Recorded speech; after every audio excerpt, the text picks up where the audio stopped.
Hello, everybody. You're listening to Hysteria, the delicious stone fruit jam to the dry toast of the everyday. Alyssa, you didn't respond to my texts about the stone fruits. Because I was so sad, because the stone fruit looks so beautiful in California, and we will be having no stone fruit here in the Hudson Valley, I have been told. Because so there's no stone fruit on the East Coast. Climate change and plagues. It's a problem. Oh my gosh. And you know what's sad is that I know stone fruit is your favorite. So stone do you know fruit what I've is done? My favorite. Yes. It is your favorite. So I ordered some peaches from California so I could send you stone fruit jam. You're ridiculous. You're a ridiculous person. I love ya. You are ridiculous. I'm just going to say that. Okay. Speaking of ridiculous, really putting the dick in ridiculous. There is a passage from a news article that came out on June 28th that is starting to kind of go viral. So the news article, again, is a few weeks old, but this one particular passage about Democratic Senator Jon Tester of Montana made me laugh so hard because not only is the paragraph like really well written, the incident is bizarre. And also, as somebody from a rural area, the behavior that they discuss in this paragraph seems it completely tracks with a highly thing. Relatable. Same. Totally. It's totally a thing that a guy from a rural area would do. Maybe ill-advised to do it in front of a reporter. Little Lyndon B. Johnson-y. A little, but it's a great story nonetheless. It's very funny. And I think the writing really makes it sing. Okay, I'm going to read this. I found this via Andy Kaczynski from CNN, who posted this on Threads, which we'll talk about later. Okay, so here's the quote. A couple years later, I was on assignment in Montana writing a profile of Jon Tester when the flat-topped, seven-fingered senator, who was also a working farmer, suddenly started relieving himself in an organic pea field, PEA, pea field next to his tractor without covering himself up, Terrace wrote. Later, a press aide who coincidentally also only had seven fingers, amazing. What are they doing in Montana? Popped out of his Subaru and posed to me a question as old as the federal government itself. Can the senator's penis please be off the record? The journalist wrote in a book released earlier this month. Can the senator's Erin, don't we wish more penises were off the record? Absolutely. Okay, so I don't know what exactly happened. I wasn't there, thank goodness. But I can say that I've seen people, men, boys, relieve themselves in fields and gardens before. And you don't really see that much, you know? No. You see the stream, but anyway, yeah, I hope that person, I hope the witness to that incident got whatever post-care they needed in order to get past it. I mean, don't do that. Don't do that. That's not predatory. That's just like, come on. You're a senator. Like, don't be a hayseed. But still, I mean, no hayseeds, please, but still appreciate let's keep it off the record. Yeah, let's keep the penis off the record. Apparently that did not work. Okay, so I found that via Threads, which we are going to talk about now. I was thinking about this week. I am not happy that Mark Zuckerberg is happy. You know, I'm like, it's like, agreed. It makes me unhappy to think of Mark Zuckerberg being happy, but it makes me really happy to imagine Elon Musk being sad. Not just sad. You know, he's like hitting walls and stuff. Right. Like, well, you know that he's melting down. He's not sad. He is melting down. He is absolutely melting down. Love to see it. Hate to see it. I don't know if I want somebody with enough money to do as much damage as he could do to the economy as a whole to be as unhinged. So a day earlier than expected on July 6th, Meta, that's what we're calling Facebook's parent company. Meta. It's like the Willis Tower in Chicago. No, it's the Sears Tower. Sears Tower. It's the Sears Tower. Anyway, Meta is Facebook. Meta, Facebook, whatever. New social media service Threads debuted, which offered billions of its users an alternative to Twitter, which, as you and I both know, sucks ass. Yeah, terrible. It's absolutely terrible. It's just a bunch of people who are willing to pay $8 to yell at Michelle Obama in her replies when she posts things like, happy summer, everyone. And people, happy summer. Happy birthday, Malia. Yeah. And people just post the most vile shit in the replies. And because they have bought blue checks, theirs get featured at the top. And so we all have to scroll through it before we get to anything useful or interesting or funny in any way, shape, or form. It sucks. It's bad. But by Thursday, more than 20 million people had signed up for Threads, Meta's new social media service. And as far as I know, by what we're on Wednesday. It's Wednesday, right? So it's Wednesday, like a week, yeah. little over a week later, or about a week later. They've passed 100 million signups since. Yeah, which by the way, I feel like is not a compliment to Meta. It's more an indictment of Elon Musk. Yes, exactly. Like I was saying, I think more people are like, people are less enthusiastic about joining Threads as they are about leaving Twitter. Right. And so Zuckerberg is very happy about it. It's been really successful, broke all these records and stuff. It looks really similar to Twitter. Although the people who have been developing it have said that it's going to be a more positive social network that doesn't emphasize politics and news, which is a thing that a person can say if they're in a demographic privileged enough to not be impacted by the news. Right. And like, Erin, what we have talked about so many times is that like the one thing that Twitter was really good for was like emergency news, like sharing information that was critical in the event of like in a place where people really needed to communicate. And this doesn't replace that. It doesn't replace it, but it does give me a little place to type out little funny bon mots that come through my head during the day. Listen, and just like half early the Twitter. reason I'm on it is for you. It's like, let's get that newsletter up on there so we can share it. Well, it's not, there's no hashtags. It allows you to post longer video. The post length is 500 characters instead of 280 characters on Twitter. There's no trending stories. There's no direct messaging. And eventually you will be able to edit threads, allegedly. Great. You joined, right? I did. I joined. Why did you? Because it was easy. Why did? Oh, because it was easy. Have you enjoyed it so far? I have to be honest. I think that there was like a detox when Twitter got so bad that I just stopped going onto the app entirely. And now I've kind of lost the craving for that like level of interaction with people. And so I have been on it. It has seemed fine. It feels a little like beta. You know what I mean? It's like, yeah, it's not very sophisticated. Also, I don't understand why certain things are in my feed. I do think that I like my Instagram followers more than, the people who I followed on Instagram are actually good Twitter follows. So I'm glad that translated and that you can follow your people. But, it's fine. It's fine. I would say it's fine.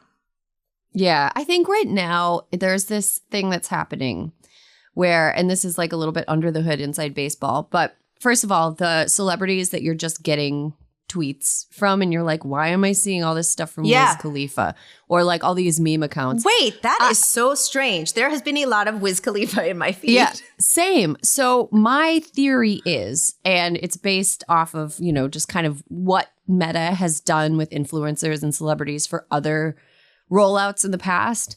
My theory is that Meta is paying some of its biggest Instagram users to put up a certain number of threads per day, and in exchange they get money, and then they also get featured as part of everyone's algorithm. So it's like presented to them as like a win-win. Like you get So hold on. So they're the U2 of the Apple Music. You will be getting this even if you didn't sign up for it.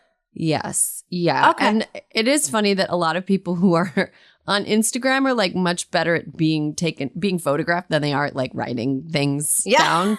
And so sometimes I'll get something, I'm like, why waste the human capital to even type this? This is the silliest thing I've ever seen. There's a lot of that, which is why it's kind of like, I'll get on for a second, because the thing is you can click it from your Instagram, which I'm on far more. And so then I just like click it.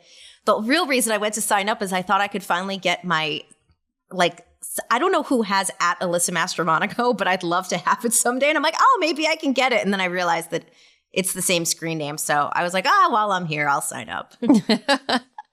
Well, let's talk a little bit more about Elon's Meltdown? Meltdown. Yes. Great description.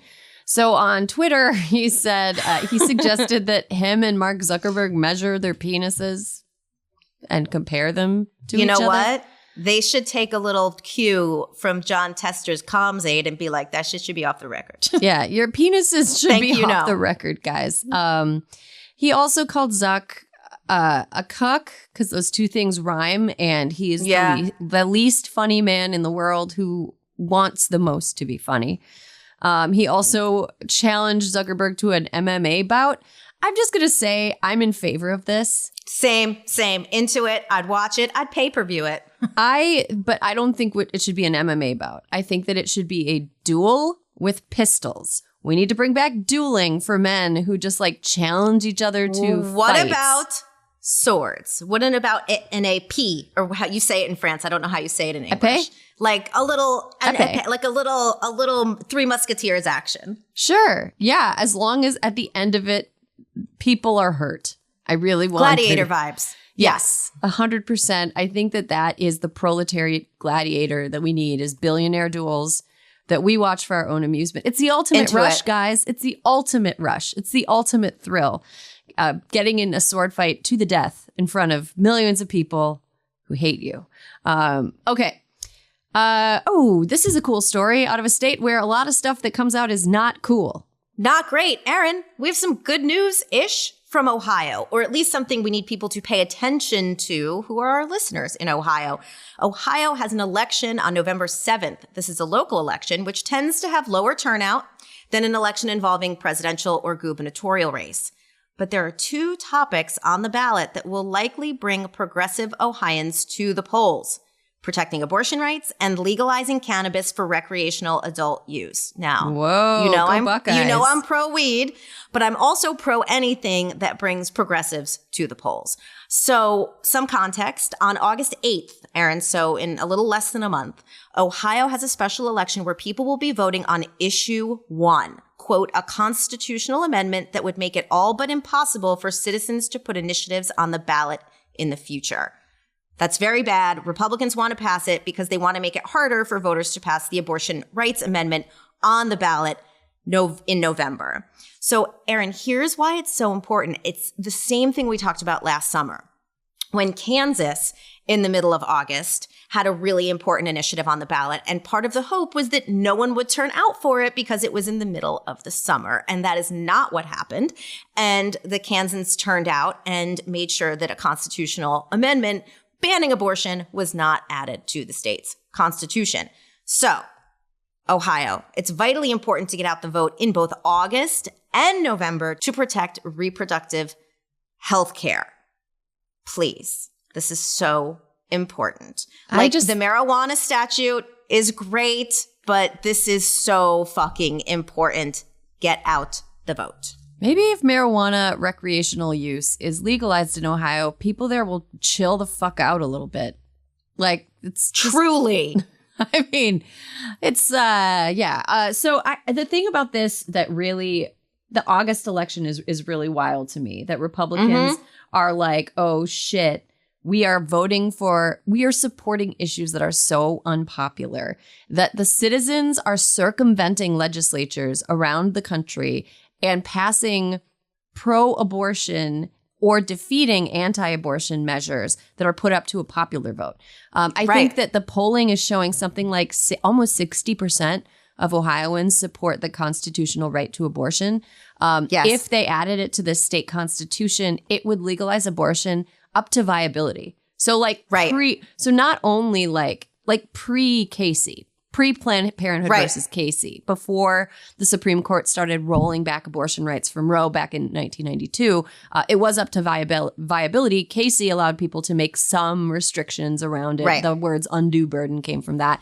And this would actually bring us back to a time before that for people in Ohio. That would make it a state with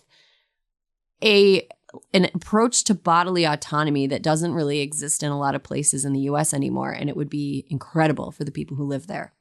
And it's so important, Ohio, please listen to us, because just last night, I think it was, Erin, Iowa Governor Kim Reynolds called a session of the state legislature. They passed the 6-week abortion ban in Iowa, meaning that once cardiac activity is detected, which is at about 6 weeks when most women don't know they're pregnant, you can no longer have an abortion. So this is happening everywhere. In Ohio, you have a chance to stop it. So please vote in August. Yes. Oh my gosh. Absolutely. I think that it's important to note also that abortion is a winning issue when it comes to elections. I don't think I could be wrong. I could have outdated information here, but I don't think that there have been any pro-choice initiatives that have lost at. I think you're right. And that's huge. Another thing this has made me think about. So like abortion is such a winning issue, right? The Democratic Party is the party that will protect abortion access, with a few like stragglers who are like the anti-choice Democrats, which are kind of an endangered species. And thank goodness, right? Because we don't need them. If you don't believe in bodily autonomy, get out of the party. But what I find really interesting is something like 60% of people in Ohio, a bright red state. I mean, not bright red, but pretty red. It's not Florida red, but it's like pretty red. It's leaning. It's rose. Yeah. It's not a swing state anymore. We should not treat it like it is. It's a place where 60% of voters, including 84% of Democrats and 35.4% of Republicans, support a constitutional amendment to make abortion a fundamental right. Okay, so we have a party that's like, hey, we'll support abortion rights. And then we have this party that's like, hey, we will not support this popular issue. But people still vote. It's like they like our issues, but they don't like people who say they support those issues. And the disconnect is so weird to me. And it's like, Erin, everything that has been happening that is restricting abortion or trying to eliminate it altogether has been happening in state houses where representatives are just deciding what should happen. This is Ohio's chance for direct democracy and going straight to the ballot box on this issue. So please do it. What an electoral spanking that would be to a you know Republican what, Erin? We would take a legislature. Victory lap on that day. I would go to Ohio and act real cocky. And you know what? Like any listeners in Ohio, if you guys win and I'm like in Ohio in the next like few months after you guys win, we're hanging out. We're doing some strutting. Do some shit. Strutting. Okay. This is what is it with Supreme Court justices and wanting to take vacations? Erin. Okay, so I have mixed feelings about this sort of research project the Associated Press has undertaken. They are now checking out all possible ethics violations that Supreme Court justices could be engaging in. Which one? Do we want transparency? Yes, we do. We absolutely want transparency. There should be ethics rules. People should be doing the correct thing if they are a Supreme Court justice. However, I'll give you the top lines and then I'll give you my heartburn about this article. So, teaching is encouraged as a way to demystify the nation's highest court while exposing the justices to a cross-section of the public. For decades now, Erin, they have traveled the globe during court recesses to lecture. It's a permissible practice so long as their earnings are less than the court's roughly $30,000 cap on outside income.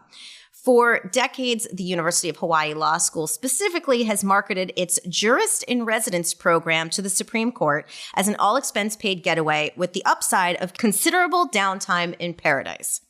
Okay, so the AP obtained documents through public records requests about all the different kind of teaching assignments, boondoggles, whatever you want to call them, that justices have taken. And, you know, yes, okay, there should be greater oversight over these kinds of trips. And if someone's being paid money, maybe they should be teaching a little bit more than they are snorkeling. Yes, agreed, full stop. However, this article coming out on the heels of everything we have been talking about with Justices Alito and Thomas, this is not an apples to apples. Let's not conflate a private plane to Alaska with some conservative lobbyists and think tank people to a little bit of a boondoggle of snorkeling in Hawaii. These things, while teaching, while being on a university lecture program. So I appreciate transparency. I just, let's not pretend like Clarence Thomas having many things in his life paid for by people going back many years, including like, what was it, his nephew's private school tuition or some shit like that? There was just an article in The Guardian, I think, Wednesday morning, that said that some person with a case in front of the Supreme Court was Venmoing a Thomas aide. Like, I mean, okay, like, let's get into that, all right? I think, here's my theory on this. I think just newsroom to newsroom, ProPublica has been absolutely whipping ass on this beat. They were the ones that broke the Clarence Thomas story, the Salmon Alito story. They've been on the Supreme Court corruption beat. Ginny Thomas stuff, ProPublica's had. They've been just on it. And this is like through the AP, and I feel like there are other newsrooms that are like, guys, we gotta have like a Supreme Court corruption Gotta figure it out. And it's good. I'm glad we have more than just ProPublica doing all that lifting. But I think it's important for us to process each of these stories as part of a bigger picture. Yeah, totally. And the big picture is that Supreme Court justices get a lot of stuff for free. I propose a solution. I think that we should, in the district, we should erect a sort of theme park, a Supreme Court justice theme park that they're not allowed to leave. You have virtually unchecked power, and you have like nobody can like do anything to you if you break the rules. And there really aren't any rules. Right. Also, they have lifetime appointments. They have like cushy ass jobs. And so the least we can ask as the American people. Job security. Yes, they've got everything. They're never going to be laid off. We're never going to be like, we rejected the debt ceiling increase. We got to let two of you go. We got to let two of you go. You've been made redundant. I think Gorsuch and Amy Coney Barrett could be just disperse stuff. Anyway, dispense stuff. Sorry. I think that they should live in a theme park. Their house, like Disneyland style, and their houses should be in the theme park. And they should each get their own little town. Like there's Kavanaugh Town where like Americans can go like during visiting hours and be like, hey. And then Erin, do you know where they should live? Where? They should live in Kendall Roy's Living Plus. Yes, exactly. But they're not allowed to leave. But in this theme park, they have wave pools. They've got virtual reality vacations to Indonesia. They'll bring in some salmon for them to pretend to catch if they want. They've got a private plane experience that is just a roller coaster that goes along the outside. They can get they could do all of these things sort of without it being such like an ethical nightmare. Let's just provide them with a little enclosure, keep them there. Yeah. Feed the animals. Exactly. It's still, I think that it's absolutely, completely not okay. Clarence Thomas is like the most corrupt Supreme Court justice. It's exhausting. It's exhausting. The blatant corruption is just like very obvious, and it's very awful. And he continues to do extreme amounts of damage to this country with no repercussions for the way that he's behaved. And he just doesn't seem to think that he has to behave in any way at all. But at the same time, I think that like taking a plum teaching assignment and having it, you get to like go snorkeling. It's like, nah, it's not ideal, but it's not. Look. Make rules. Make people follow them. That's fine. That would be great. But until then, theme park. And they can't leave. You heard it here first. Yes. Supreme Court Town. SCOTUS Town. SCOTUS Land? SCOTUS Town. Erin, that's our new podcast. I gotta say, if I'm going to SCOTUS Town, I am spending my whole time in the liberal side. It seems like it would have like better food for sure. For sure. Yeah. Like I'd like to go to I think Sotomayor Village would be my favorite part of that park. Oh, absolutely. One final thing, just to kind of follow up on something that we had our producer Caroline talk about, or senior producer Caroline, sorry. She's a senior producer because she's senior producer, extremely senior. Leslie Van Houten, Caroline's best friend and a former member of Charles Manson's cult and a convicted murderer, was released on parole from a correctional facility in Corona, California on Tuesday. She's out. Okay. She was the longest serving female inmate in the correctional system, in the state correctional system, I believe. She's 73 years old. She had been recommended for parole 5 times, and each time the governor of California had been like, no, we can't let her out. She was involved in some like really gruesome and awful crimes. Bad shit. She's just like in no way minimizing what she was involved in. Although she wasn't involved in the actual like killing of the people, like she wasn't directly killing the people. Although that's like semantics, I think. But like, she was there. She participated. But in the years since she's been incarcerated, she has shown, quote, extraordinary rehabilitative efforts, insight, remorse, realistic parole plan, support from family and friends. So, and this isn't the first time she's been out of prison. She was paroled for a brief period of time. Yeah. In the past, she lived in Echo Park, my old neighborhood. She worked at a law firm. She attended the Emmys, did not do anything bad, stabbed nobody. She's 73 now, so I think most of us could probably take her if she did. Right? Yes. And, you know, this is all part of the rehabilitation process. I mean, the parole board deemed that she had remorse, that she had changed, that she was not a danger to society. We hope that they have the same, you know, standards for brown and black women when they're up for parole. And of course, this is probably hard for the victims' families, obviously, but, you know, okay, let's do it. I just think, what's the point of prison if there is no possibility for rehabilitation and for like an honest assessment of a person's reentry into society? Like, exactly. What's the point of prison? Yeah. I think go ahead. No, go ahead. I was going to say, I think we have a quick toast. Oh, what's the toast? One of our absolute Hysteria faves, J. Smith Cameron, was nominated for an Emmy today. What? Yes, J. Smith. Oh, Jay, we got to have her back. I heard somebody else in the Hysteria orbit also had a project they were affiliated with get nominated for some Emmys. Erin, we heard that Pretty Baby, Lana Wilson, our director, has been nominated for an Emmy for Pretty Baby along with our editing team. So we're also very excited. Congratulations. That's so exciting. I'm just bummed that because of all the strike stuff, you won't get to do like this. Unlikely. It's going to be a low-key affair, I feel, this year, which is unfortunate. It'll probably be on a website. Let's just hope the website doesn't crash. Yeah, but I mean, it's not unfortunate that it would be a low-key affair. It's unfortunate that circumstances have led to one very justified strike and possibly 2. We're recording this before the midnight expiration deadline of the SAG contract, so maybe 2. But those strikes are both very justified.